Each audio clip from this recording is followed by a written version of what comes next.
So if you're a WNBA player, and believe me, I've coached the best. So what kind of impact is this rookie class having in the WNBA? How do you think Clark is handling this? I think she's handling great. I think she talks a lot of and she gets a lot of back. So she deserves everything she gets because she gives it as good as she gets it. She's just not built for the physicality of this league. So there's a lot of learning curve. But for these ridiculous fans who had her slotted as the next Diana down, they're out of their mind. Okay, so the kid was set up for failure right from the beginning. They say the best revenge is quiet, and for Caitlin Clark, that couldn't be more true. It didn't come as shouting, insults, or a public meltdown. Instead, it arrived in stillness, strategy, and a single move that echoed louder than any headline. Clark didn't answer with words or drama. She answered with control, timing, and precision. She walked away from a deal worth over $1 million for just 8 weeks of play. On the surface, it looked like easy money, the kind most athletes would jump at without hesitation. But this offer carried weight behind the scenes. It came from someone who had once dismissed her, underestimated her talent, and treated her like just another name in a long line of players he thought he could overlook. Turning it down wasn't about ego, it was a deliberate statement. A rejection like that lands differently when it comes from someone you never expected to hear the word no from. Clark's decision was more than a personal choice. It was a quiet power move that rattled the very structure around her. This isn't just sports drama, it's about authority, influence, and how quickly it can shift when the game evolves. Women's basketball spent decades under the same familiar voices, deciding who mattered and what mattered. That comfort created blind spots. Change was coming, and it hit faster than they anticipated. Caitlin Clark was the signal of that change, and the true shock. She didn't ask for permission, she didn't seek validation, she didn't rely on a paycheck controlled by someone else. Her momentum was already unstoppable, already bigger than any single contract. She was moving the game forward on her own terms, and the world couldn't ignore it. Clark, step back three. Oh, she hit it and draws the foul. Welcome back, Caitlin Clark. Clark trying to create some airspace. Long three at the horn. Oh! Basketball was just the surface. Real power was influence. This moment marked a turning point. Authority isn't politely handed over. It's claimed through patience, precision, and timing. Her choice came at a real cost, shattered a long-held image, and revealed just how fragile traditional power can be when new voices refuse to play by old rules. Nothing about it was accidental. Every move was deliberate, sharp, and impossible to ignore. Every slight, every dismissive comment, every backhanded compliment, every time she was underestimated, all of it built toward this unavoidable confrontation. This kid's on the wrong team. She's got the wrong skill set to handle the physicality of that league, and she's a rookie. The striking thing about Caitlin Clark, she never sought revenge. She didn't need to. She stayed focused, kept breaking records, lighting up scoreboards, and let time quietly do its work. Eventually, the same man who had dismissed her years earlier returned, this time holding an offer in his hands.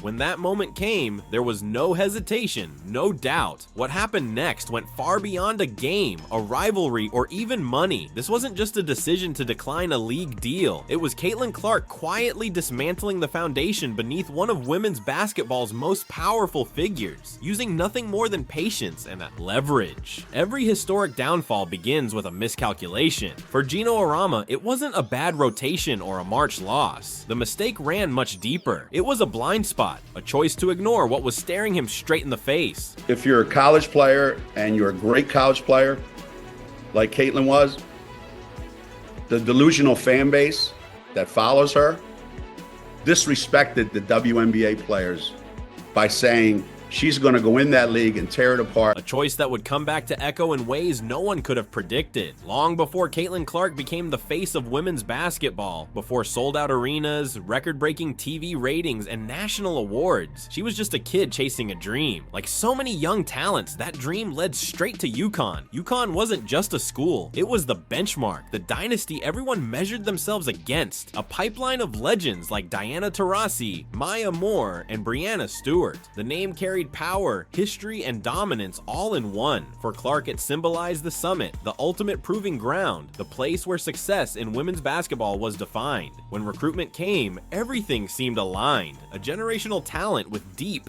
range, and court vision, knocking on the door of one of the most decorated coaches the game had ever seen. On paper, it looked like a perfect fit, but the reality was different. The connection never clicked. The door never opened the way people expected. That early disconnect would shape everything that followed. What seemed like a minor oversight at the time quietly became the pivot point of an era, laying the groundwork for a shift in power no one anticipated. Clark barely looked back. By her own account, UConn's interest was never serious. Geno Auriemma's staff kept only light contact through her AAU coach. A brief call here, a casual check-in there, but Geno himself never reached out directly. He never spoke to Caitlin Clark. He never called her parents. And that silence spoke volumes.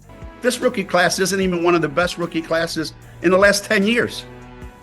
But they've been put out to be that because the way social... The message couldn't have been clearer. She wasn't a priority. And when she asked why, Geno's answer revealed just how secure he felt at the top. He said he had already committed early to Paige Buchers and didn't want 2-point guards in the same class. On the surface, it sounded reasonable, but then came the part that crossed the line. Geno suggested that if Clark truly wanted UConn, she should have been the one to call him. Let that sink in. The most legendary recruiter in women's college basketball, a coach renowned for spotting elite talent years ahead of everyone else, looked at Caitlin Clark, dismissed her, and then expected a teenager to chase him down. That wasn't just a missed opportunity. That was pure disrespect, the kind that lingers. While Geno moved on without a second thought, Clark noticed. She understood exactly what it meant. She wasn't their chosen star. She wasn't part of their plan. In his eyes, she didn't fit the UConn mold. And with that mindset, the so-called queen of women's basketball quietly shut the door. Looking back, it was a door he should have never closed. Caitlin Clark was never just another recruit in the system. She wasn't the next version of someone else or a copy of a past legend. She was different,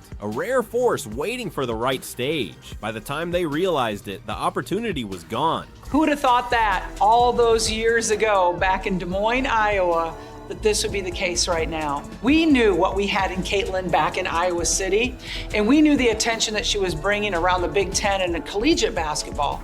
But I didn't know how that was going to transcend into the WNBA. And obviously we can see that it's done pretty darn well, and people are excited to see her play at every level. Clark chose Iowa instead, a program without UConn's banners, without its aura, without decades of built-in prestige. What Iowa offered was something entirely different, a place where she could run the show, be trusted, and become exactly the player she was meant to be. Geno never believed in her, and that moment became the fork in the road that would quietly reshape the entire sport. That early dismissal didn't fade over time. It only grew heavier. What seemed minor at first slowly became one of the most expensive misreads in women's basketball history. Not just in wins and losses, but in lost revenue, fans, and attention that UConn would never fully reclaim. When Caitlin Clark committed to Iowa, few recognized it as the beginning of a revolution. Many dismissed it as a backup plan. Iowa wasn't UConn. It didn't carry the dynasty label or decades of dominance. It wasn't the school every kid dreamed about growing up, but Clark wasn't chasing history. She was chasing freedom, a space where she wouldn't be forced into someone else's system or treated like a secondary option. At Iowa, she wasn't a single piece of the puzzle. She was the foundation. The program moved with her, not over her. That kind of trust would have been impossible at UConn. It started quietly in Iowa City. Packed gyms, whispers spreading fast, clips of her deep-range shots flooding social media. Her logo-range threes weren't just points on the board, they were a message. The game was evolving, and she was forcing everyone to keep up. While Geno focused on guarding his legacy, Clark was building something new, possession by possession. The results couldn't be ignored. Sellouts became routine. Even road games turned into events, with fans showing up just to watch her, sometimes rooting against their own colors. Ratings surged. Networks adjusted coverage. Women's basketball went from an afterthought to must-watch TV. None of it was luck. Clark didn't stumble into stardom, she created it. She didn't need banners hanging from the rafters. She didn't need approval from a coach who had overlooked her. She took what Iowa offered and turned it into power. Meanwhile, Geno watched from afar. Instead of admitting the misstep, he doubled down, choosing arrogance over reflection, pride over honesty. Rather than recognizing Caitlin Clark as the sport's new face, he dismissed her rise, acting like it was something he had seen countless times before. He tried to convince everyone that her impact wasn't special, but the numbers, the fans, and the moment said otherwise. Okay, this kid's coming into the league,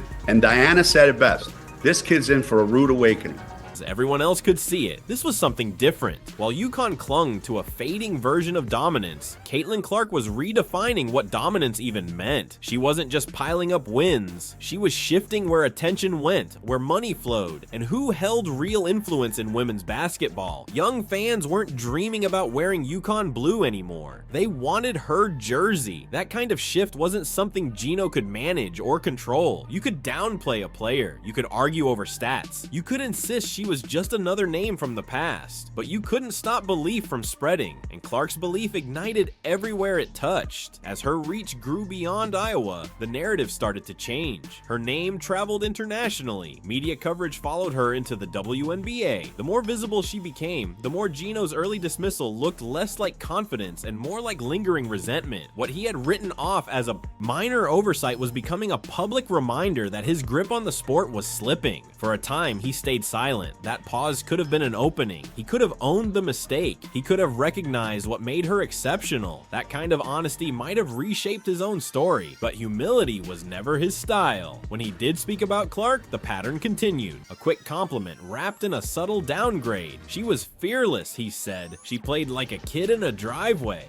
On the surface, it sounded flattering. Underneath, it diminished her brilliance. In his framing, she wasn't a once-in-a-generation talent. She was just playing around. Her mastery became casual. Her preparation became instinct. Her dominance became ordinary. He didn't stop there. Anytime someone tried to recognize Clark on her own terms, he pulled her back into comparisons, denying her the space to be acknowledged as the trailblazer she was. There were actually odds on she's third or fourth in betting odds on being MVP at a W. Whenever Clark was praised for toughness, Paige Buchers was mentioned. When Clark connected with fans, so did Paige. Every compliment came tethered, a reminder that in his world, the stars still belonged to UConn. But outside that bubble, the shift was clear. Clark's rise didn't need permission or validation. It kept growing, louder and larger, proving that the power to decide who mattered in women's basketball no longer rested with a single voice. This wasn't random, it was calculated. A quiet power play meant to control the narrative. If Caitlin Clark's success could be framed as nothing new, nothing special, then Geno Auriemma could still act like the ultimate gatekeeper, as if her spotlight somehow originated from his dynasty and his choices. That's the trap of backhanded praise. It only works if no one is paying attention, but people were paying attention. Fans noticed, analysts noticed, even other coaches noticed. They recognized the pattern, a man who couldn't give full respect without twisting it, always finding a way to center himself in someone else's moment, and every time he tried, it backfired. Clark's game didn't need conditions. Her dominance didn't require comparisons to feel legitimate. She was putting up numbers the sport had never seen. Records fell. Crowds grew larger than some professional teams could draw. Entire arenas adjusted schedules just to accommodate her influence. Yet Geno clung to the illusion of control, subtly reminding everyone he believed he still ran the conversation. Behind the polite words and smiles, something else was creeping through: insecurity. The kind that surfaces when the spotlight starts drifting and no lever remains to pull. At first it was quiet, a comparison here, a subtle jab there, but the small digs weren't enough. Frustration began leaking out in new ways. By June 2024, that restraint was gone. On the Dan Patrick Show, Geno Auriemma crossed the line. Instead of keeping the focus on the player, he redirected his frustration outward, attacking the very people supporting Clark. That moment revealed what had been building under the surface all along. The narrative was no longer his to control, and losing that grip was impossible to hide. Think about it. This is a Hall of Fame coach, stacked with national titles, a figure meant to lead with perspective and composure. Yet instead of embracing the momentum Clark brought to the sport, he went after her supporters. His words were sharp and dismissive, painting fans as clueless and irrational, suggesting they didn't understand the game and were somehow harming it.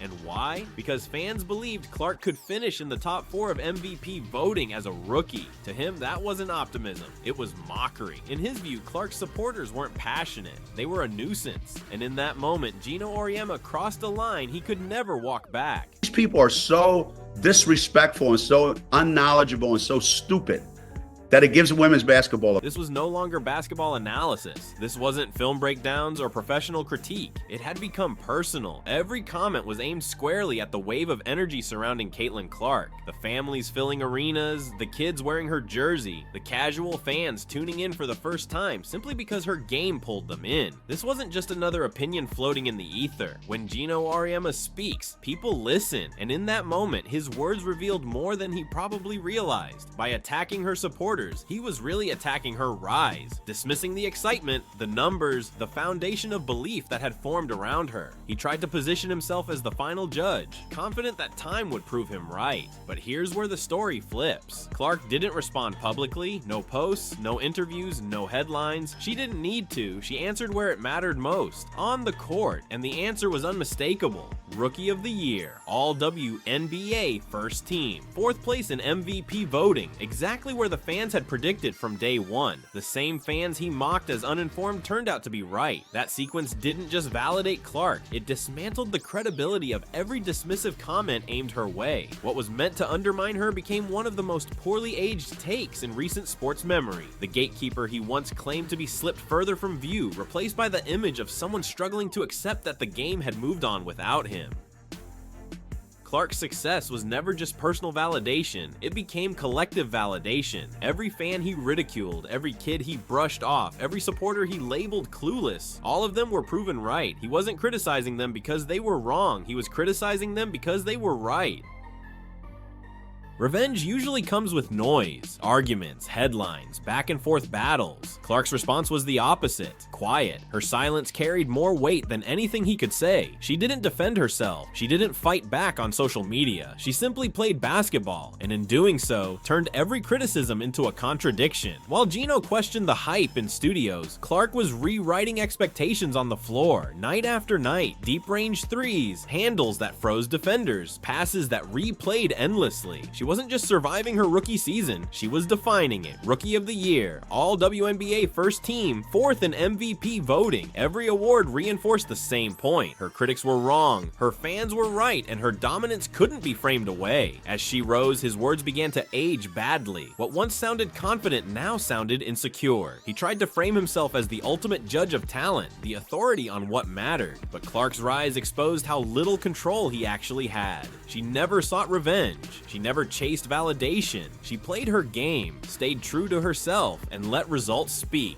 That is the power of silent revenge. It doesn't rely on noise, it relies on outcomes. By the end of her rookie season, the conversation had shifted. It wasn't about potential anymore. It was about how thoroughly she erased every doubt. Every jab he made, every comment aimed at her supporters came back to him. The untouchable figure he thought he was had been exposed, all without Clark ever raising her voice. By then, this was no longer just about Caitlin Clark as a player. She had become a new center of gravity in the sport, a proof that women's basketball no longer revolved around him. Instead of accepting that reality, Geno doubled down. Interview after interview, podcast after podcast, her name kept coming up. Every compliment was followed by a qualifier, every nod of respect paired with a reminder of his own importance. Eventually, his strategy shifted. He stopped seeing Clark as an individual talent and tried to claim ownership of the movement surrounding her. In one interview, he suggested the surge in women's basketball was something his generation had built, that the popularity wasn't because of her, but because the world was finally catching up to groundwork laid years ago. Think about that. Instead of crediting Clark for pushing the sport forward, he reframed it as though her rise was simply the natural extension of his legacy. The spotlight had already moved, and no amount of reframing could pull it back. Here's the reality. Caitlin Clark didn't ride anyone else's momentum. She was the momentum. She wasn't elevated by a system. She disrupted it. She didn't wait for approval or permission. She built her own spotlight, and the audience followed. That's why Geno's fixation was so obvious. He couldn't stop referencing her because he couldn't accept being left out of her rise. Every trending clip, every record broken, every sold-out arena reinforced the same truth. She was doing it without him, without his program, without his validation. Words weren't enough anymore. He needed something tangible, a way to tether her success back to himself.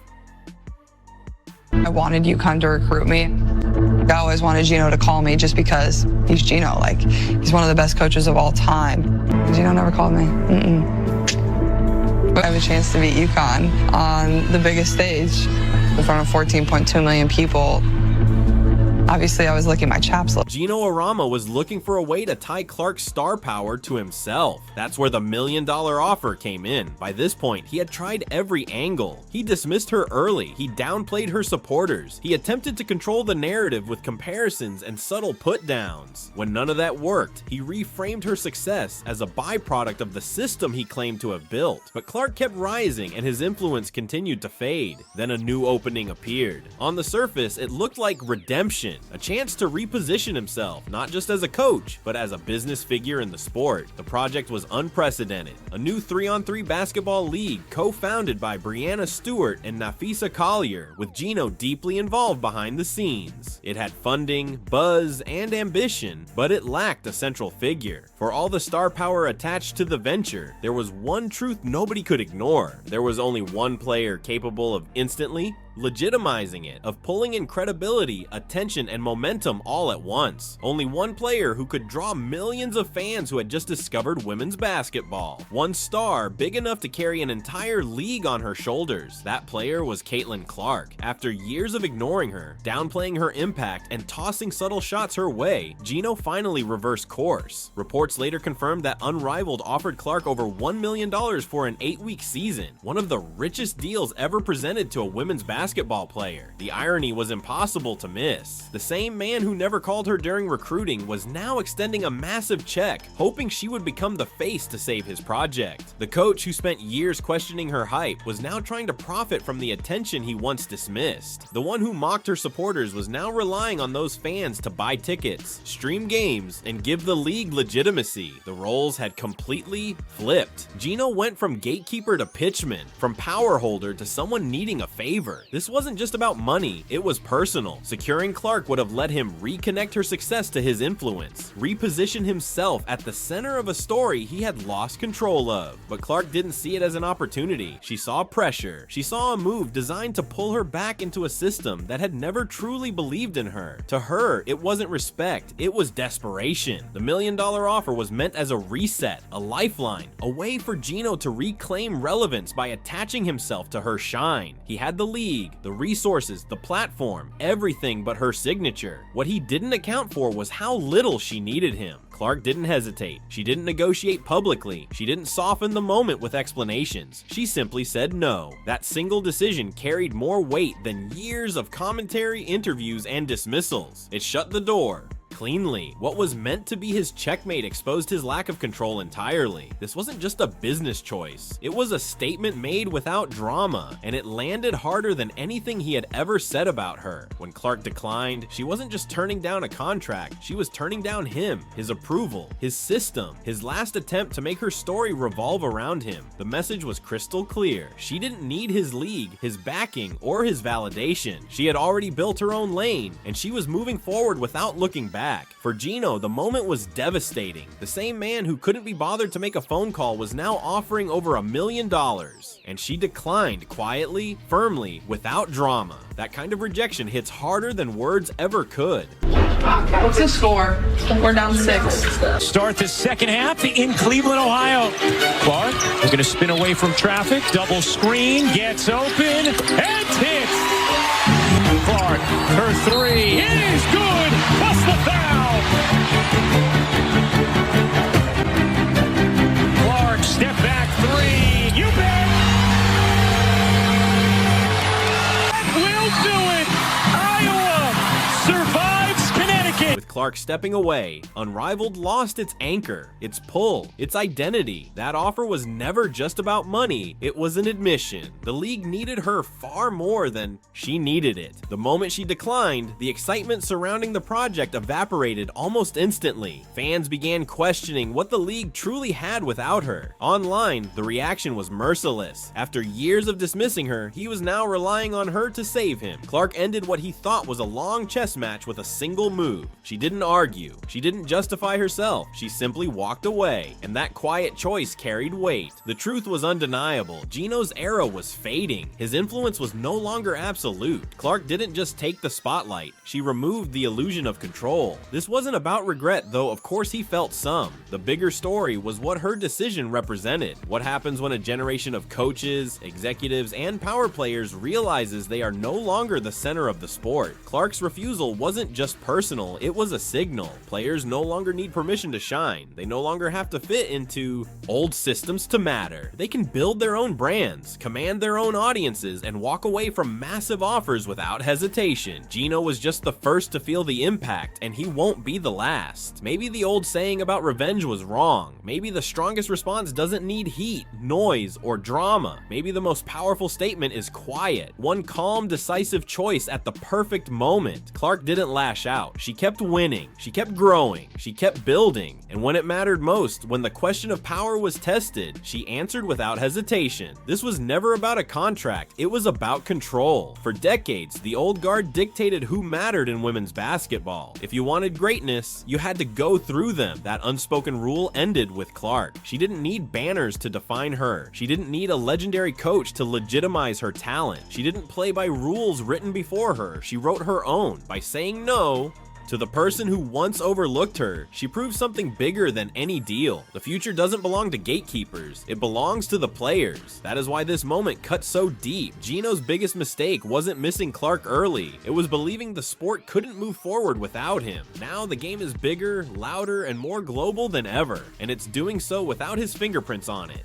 Clark's choice drew a line between eras, between the past and what comes next. It's a warning to every executive, coach, and decision maker still clinging to old models of control. Those days are over. This generation doesn't wait for permission. They bring the fans, the attention, and the leverage with them.